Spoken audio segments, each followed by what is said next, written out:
This is one of the exercises to elongate both hamstrings from supine position. The benefit of this task that we can mobilize also the pelvis against the lumbar region as well as the hips. We can teach the parent to proceed for this task even while the children are using the knee immobilizer. This is another task also to elongate the hamstring from the side lying position. Also, this is one of the easier tasks for the parent to proceed at home. During therapy, we can keep going from this position to mobilize also the hip in relation to the pelvis as well as the lumbosacral region. Usually we need to keep looking for the issue of a stuck pelvis or stiff pelvis because we are not only dealing with the muscle.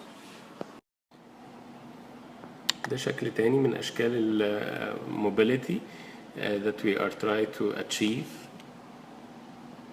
This is a sort of dissociation between both lower limbs, and also we are trying to improve the mobility between the hips as well as the pelvis.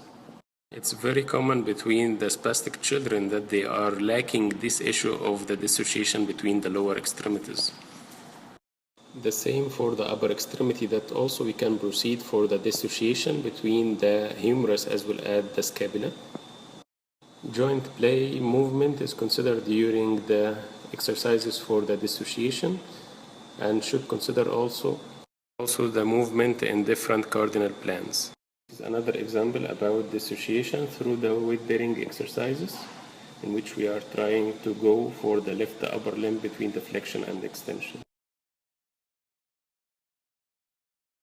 Dissociation is a very important task that we have to consider when we are dealing with the spastic children. To some extent also we can consider that dissociation is another missed point among the hypotonic children, usually affecting the proximal segments as well as the joints.